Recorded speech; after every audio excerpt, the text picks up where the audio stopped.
Finalist Best Newscast 25th Golden Dove Awards.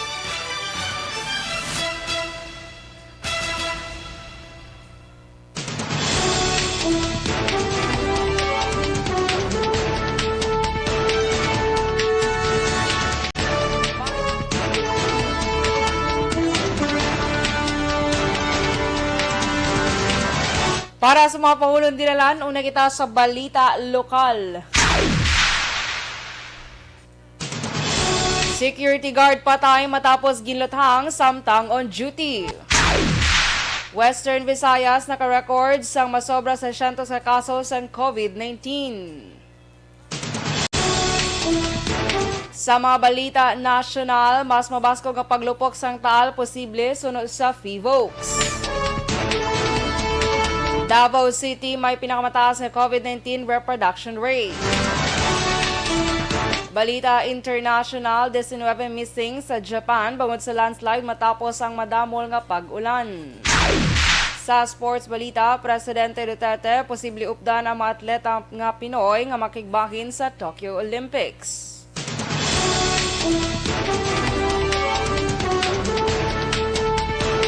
Maayong nga Bacolod, may nga Negros Occidental, kag bugos nga Western Visayas. Welcome sa pagpangalagad sa Aksyon Balita Sunday Edition. Karong adlaw Domingo, Hulyo 4, 2021. Ini naman sa Aksyon Dorel, Cabatu. Detalye sa balita lokal pagkatapos gid lamang sining.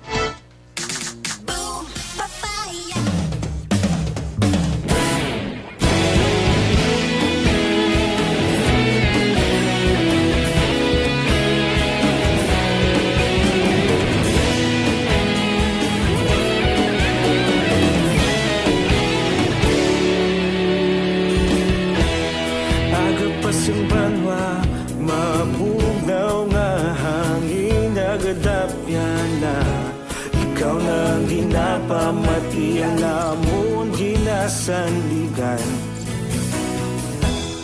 Tingog sang probinsya kamatuuran ginapalap na minsay nga may dala paglaom kag kasanan.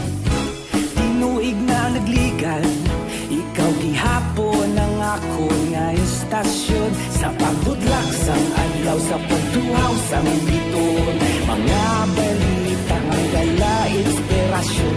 Aksyon radyo, Bacolod man sa gihapon. Padayon Aksyon radyo, Bacolod saludo sa imo.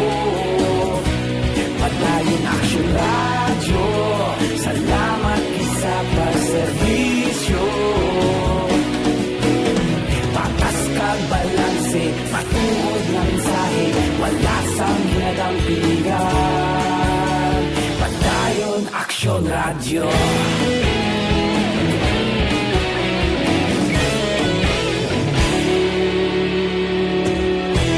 Bacolod nun kag Negros anon inyong pamatian. Stasyon nga nagapalaplag sang kamatuuran. Mabakod nga prinsipyo, reporter handa sa serbisyo. Kahapon, karon kag sa gihapon, kita magapadayon. Tinuig na nagligan, ikaw gihapon ang ako nga estasyon. Sa pagbutlak sang adlaw, sa pagtuhaw sang biton, mga balita na may dala inspirasyon. Aksyon radyo, Bacolod man sa gihapon. Padayon Aksyon radyo, Bacolod saludo sa imo. Padayon Aksyon radyo, salamat sa pagserbisyo. Patas kag balanse, matuod na mensahe, wala sang ginadampigan. Padayon Aksyon radyo. Una sa balita, una sa aksyon, sa Bacolod Aksyon Radio. Una sa balita, una sa aksyon, sa Bacolod Aksyon Radio. Kita ulog na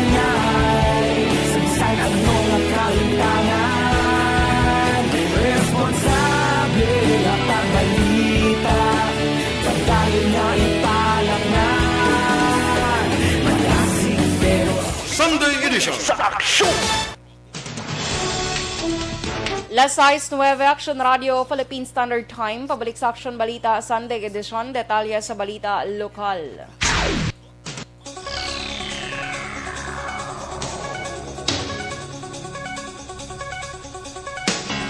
Patay ang isa ka security guard matapos ginluthang sa wala pa matumod nga suspect pasado las 7 ang takna kagabi sa Hacienda Florencia, Barangay 18A, Ciudad San Victorias. Base sa inisyal nga report sang kapulisan ng biktima ang ginkilala kay Francis Ligada, 23 anyos, ang Barangay 1A, Banwas ang Manapla. Sunod pa sa report ang biktima ang nag-duty sa Victoria's Milling Company sa Ciudad San Victorias ang iniyang ginluthang. Nakaangkon sa naglain-lang nga pila sa lawas ang biktima bungod sa pagpangluthang. Kaginiagaw pa nga madala sa ikaing Lawas Foundation Medical Center sa Victorias. Apang iniyang gindeklara nga patay sang doktor. Nadula man ang service firearm nga 12-gauge shotgun kag pila ka personal nga gamit sang biktima kag ginapatihan ginkuha sang suspect. Na-recover naman sa crime scene ang duha ka basiyo sang wala pa matumod nga kalibre sa armas luthang. Ginahibalo pa sa karon sa mga kapulisan ang motibo sa krimen kag ang pagkilala sa suspect.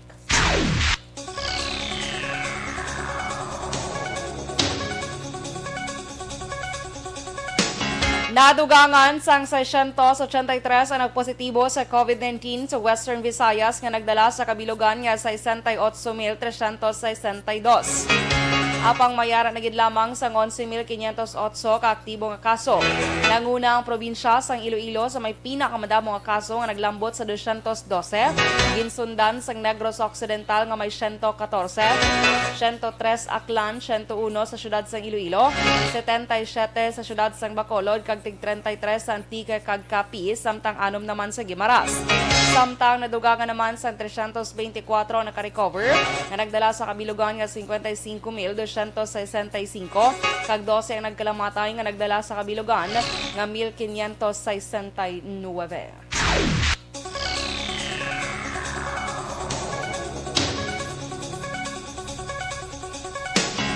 Nagpatigayon sang motopropyo investigation ng mga kapulisan sa idalom sa Negros Occidental Internal Affairs Service may kang tanan sa kamatayon sa mag-utod nga Sunday Marvin kag Danilo Celeste nga mo nakapalagyo nga preso gikan sa NODJ kag napatay sa motoridad samtang ginapatigan ng manhunt operation. Suno kay RIA 6 Director Police Colonel Roger James Brillantes, kagbase sa pagpangusisa ni Police Senior Master Sergeant Arvin Obando sang Pias.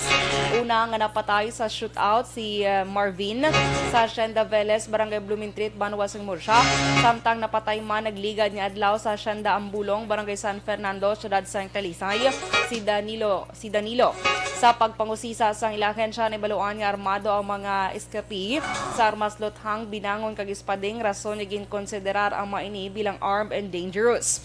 Dugang pa ni Brillantes isa ka litimo nga enkwentro ang natabo matapos na recover sa lugar sa insidente ay isa ka caliber 38 kag isa pa ka caliber 45 pistol, improvised shotgun kag ispading sa duha ka separado nga shootout.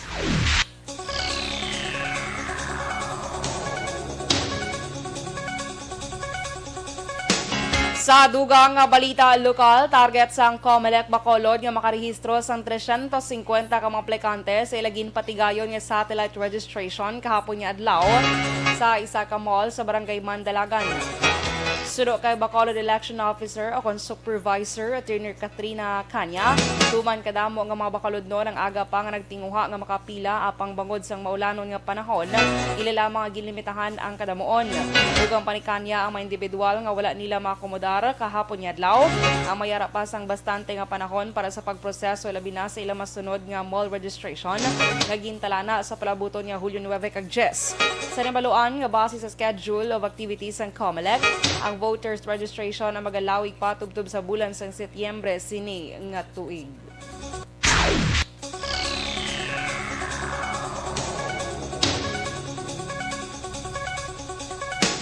Umpisa na sa City Disaster Risk Reduction Management Office kag DPWH ang pagpanglimpyo sa mga drainage system labi na sa Dalan Lacson umpisa Lunes, Hulyo 5. Suno ka Executive Assistant kag CDRMO Cluster Head Joe Marie Vargas. Target sang gintukod nga Flood Control Task Force ang pagpanghawan sang drainage system sa bahin sang 29th Lacson padulong sa Banga Ramos. Dugang pa ni Vargas ginatinguan man sang iyang mga personnel nga matapos kahapon adlaw o kung subong nga adlaw ang pagpanghawan sa mga kanal sa palibot sa mga merkado sa diin nila nga gitutukan ang kahapon nga adlaw sa bahin sang Burgos Public Market. Liwat man sini nga ginhingyo ang koordinasyon sang publiko paagi sa husto nga pagtipon kag paghaboy sang ilang mga basura gud manikawan ang liwat nga pagbara sini sa mga drainage system sa tatlo ka dalagko nga merkado sa palibot sang syudad.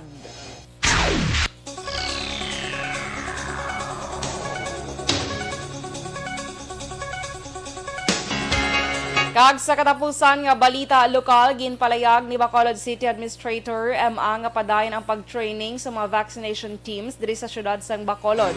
Suno kay ang may mga refresher training sila nga ginapatigayon kag mga seminar. Agod masiguro ang trabaho sang vaccinators kay hindi matabo sa syudad sang Bacolod. Ang kaangay nga natabo sa Metro Manila nga wala na duso ang plunger sang syringe nga may unod nga bakuna. Dugang pa isolated case gid lamang natabo kag posible volunteer vaccinator ang nagbakuna nga gikan pa sa iya trabaho. Suro kay ang diri sa syudad sang Bacolod may mga partner ang vaccinators nga mo naga-counter check sang pagbakuna sa isa ka persona. Pangabay ni ang hindi matabo sa Bacolod, ang natabo sa Manila. Sa piyak nga bahin ginpanumdum ni ang wala ginabaligi ang bakuna kag libre ini para sa tanan.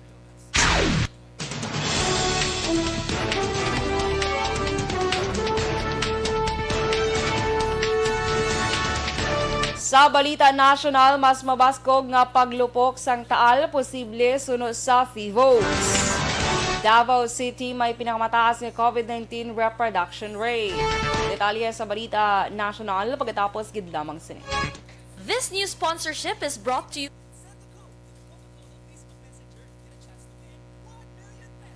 Alright, good morning mga ka-aksyon and happy Sunday everyone. How are you? Medyo maulanon. Actually, kayo nasang kagawon kabaskog sang ulan. Super.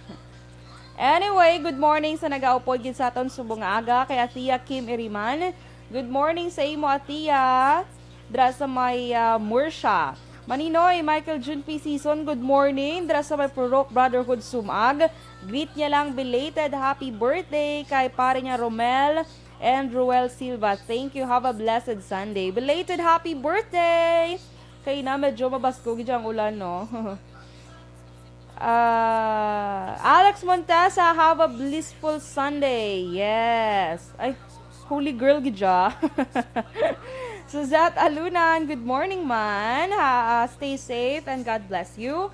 Kay Ma'am Van, kag sila ni Doc Mayo, good morning sa imo. Ginagreet ikaw mo ni Alex Monteza. And of course, Mrs. Alvarez ang tangob kasi Miss Jinky sang Phoenix, Arizona. And pamilya dilag doon sa may DSB. Okay. Chivitan, good morning. Dra sa may Granada. Eddie Laus, good morning man upod kay Nana Isabel. Kay Ma'am Vanessa Mayo, happy 4th of July Philippines and to you. Miss Doors, big day here. America's Day, buwas? Tomorrow. Okay. Sige, Ma'am Van. Enjoy. Kay kumparing Bia Jonathan, pag-greet liyo kay Mami Ems, dala sa Golden River. Boperte. Good morning kay Mami Ems from Jonathan. Kay Dennis, good morning Dennis Richard Tiboroma. Kay Donna Navate Macario, Ephraim Aruz. Kay Suzette Alunan, yes. Kay Miss Liza Joy Ilon Amoroso. Good morning, Miss Liza. Ameng Cornato Valencia, good morning man. Junji Kalihan, happy Sunday. Jack Pinonggan, good morning. Miss Jinky Dialagdon, good morning.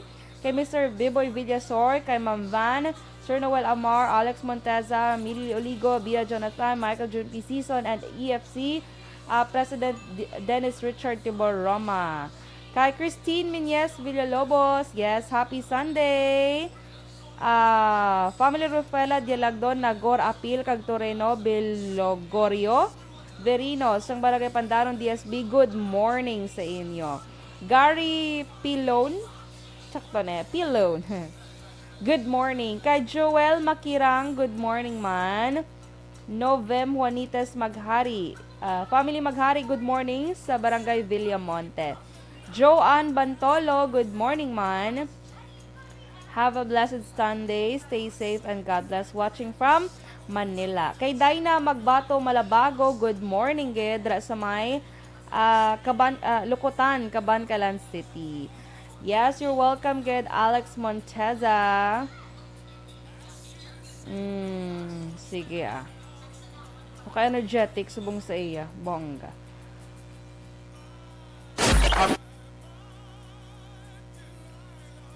Sunday edition sa Aksyon!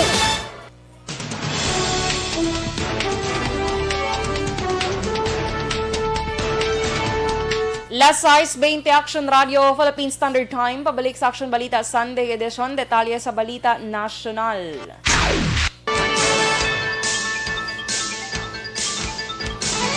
Posible may magluntad nga mas malala nga paglupok ang Bulkan Taal sa Batangas bungod sa pagbugas sang rock fragments nga na-record sa bulkan pila ka metro ang kalayoon sa kalangitan. Sulo kay FIVOX Director Renato Solidom, padayon ang pagpagwa sang aso sa bulkan tugas ang gas kag water vapor nga nagataas gikan sa main crater sang Taal. Sa nakaligaw 24 oras, naka-record ang Taal Volcano Network sa 29 ka volcanic earthquakes, kalakip ng isa ka explosion type earthquake, 22 ka low frequency volcanic earthquakes, kag 2 ka volcanic tremor events nga may kadugayon, nga 3 ka minuto kag naka-record man sang low level background tremor. Padayon man ang pagpagwa sang bulkan sa supre kag steam rich plumes nga may kataason nga 3,000 meters gikan sa Taal main crater. Naglabot sa average nga 13,287 tonelada sa nga supre kada adlaw ang nagapagwa sa o napagwa sang bulkan. Ginpahayag ni Solidom nga posible man magluntad ang pagbugas sang lava gikan sa bulkan. Antes sini sadtong Lunes sang aga nakitaan sang aso sa Metro Manila kag kaiping nga probinsya gikan sa bulkan Taal kag matapos sini pagkahapon na record ang paglupok sa bulkan. Rason gagawin paidalom ini sa alert level 3.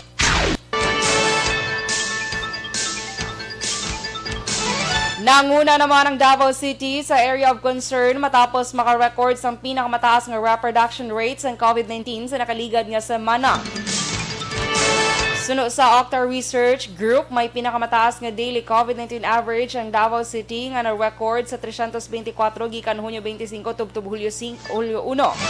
Samtang yara sa 66% na ang occupancy rate sa ila hospital beds, kag 89% sa intensive care unit ug ICU beds.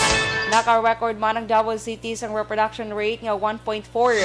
Suno pa sa Octa kung mas mataas sa 1 ang reproduction rate ng kahulugan nga managaluntad nga sustained transmission sa isa ka lugar.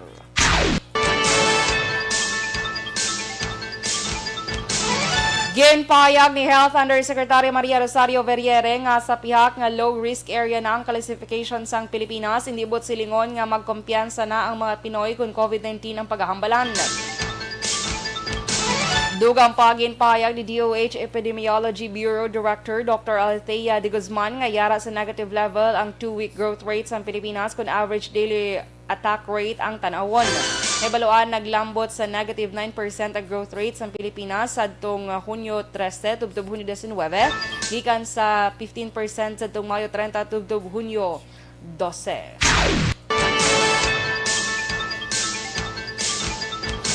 Ginalagaan ni Senator Manny Pacquiao nga may korupsyon sa Department of Social Welfare and Development, Department of Health kag Department of Energy.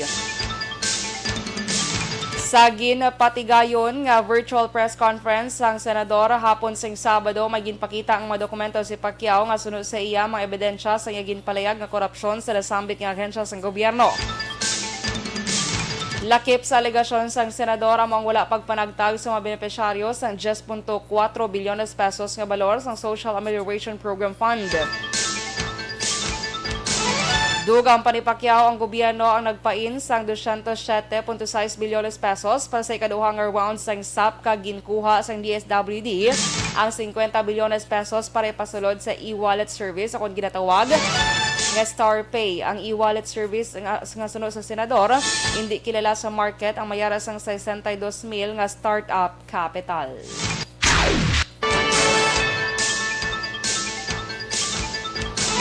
Wala sang kumpirmasyon nga ang Philippine National Police nga nakagwa na sa Pilipinas ang high-profile drug lord nga si Peter Lim. Sa laging handa briefing, ginpayag ni PNP Chief General Guillermo Eleazar nga padayon pa ang pag-verify sa mga otoridad kung nakagwa na sa Pilipinas si Lim. Suro kay Eleazar, nagpakiangot sila karon sa naglain-lain nga ahensya sa gobyerno, subong man sa mga foreign counterparts agud mas mapadasig pa ang ila trabaho.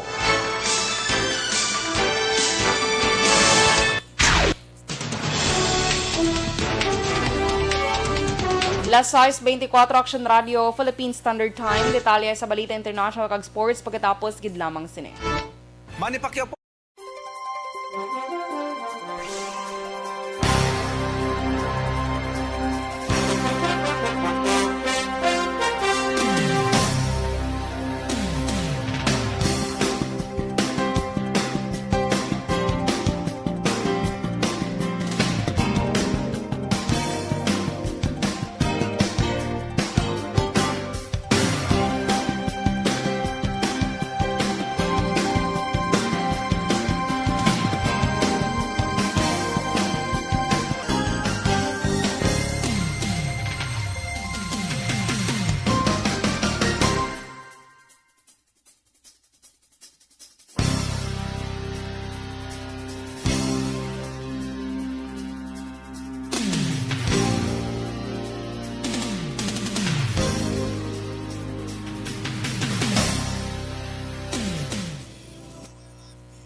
Aksyon Balita Sunday Edition. Sa aksyon!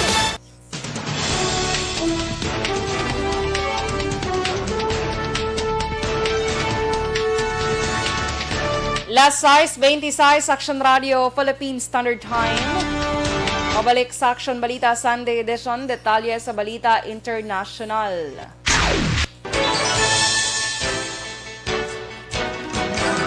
Naglambot sa 19 ka mga personang missing sa Shizuoka Region bangod sa landslide tugas ang madamol nga pag-ulan sa pungsod Japan. Sa TV footage, makita ang madamo nga lunang nga nagalubong sa mga building sa syudad sa Atami. Sulod sa Disaster Management Office ng lugar, nag-request na sa military assistance para sa rescue mission ng syudad. Ang landslide nagluntad las 10:30 sang aga nga nagresulta sa pagkaanod sa pila ka mabalay samtang kapin 200 naman ang wala sang kuryente.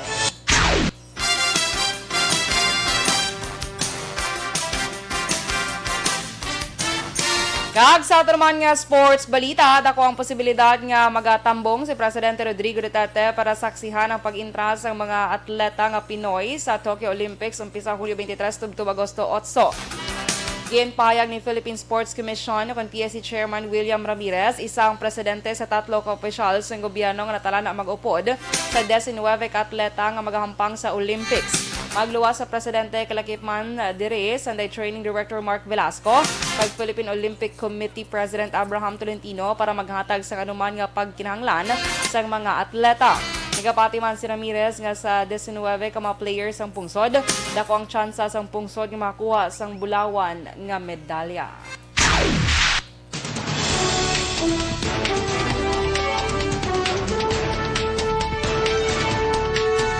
Last size 27 Action Radio, Philippine Standard Time. Kag inyo nabatian ang bugos nga detalye sa Aksyon Balita Sunday Edition. Karon nga adlaw, Domingo, Hulyo 4, 2021. Kag happy christening lang subong nga adlaw kay baby Inoue Ethan Zitan 5. Kag happy birthday of course sa iya daddy si Kuya JR Tan 5. Subong nga adlaw and happy birthday man kay Jelly Jade Kitos. Okay, happy birthday Jelly Jade and Kuya JR. Enjoy your day, God bless you and stay safe. Kag sa atong mga kaaksyon kay Randy Garinggalo, good morning man. Shona Cordero, good morning. Diding Alohamiento, kay Neher Arzaga, kay Sir Noel Amor, good morning. Sige, kag sa tarang mga kaaksyon tang nagupod sa atong subong aga, salamat kid. Ini naman si Aksyon Dorel Cabatu, una sa balita, una sa aksyon. Sa Bacolod, Aksyon Radio. Aksyon Radio #1 Show.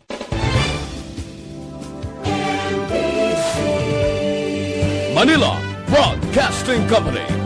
Sa balita, komentaryo, Issue.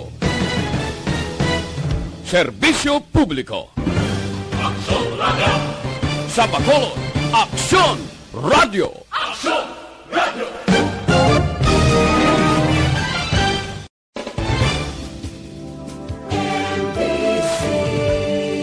Manila Broadcasting Company. Sa balita, komentaryo, issue, serbisyo publiko. Sa Bacolod, Aksyon Radio.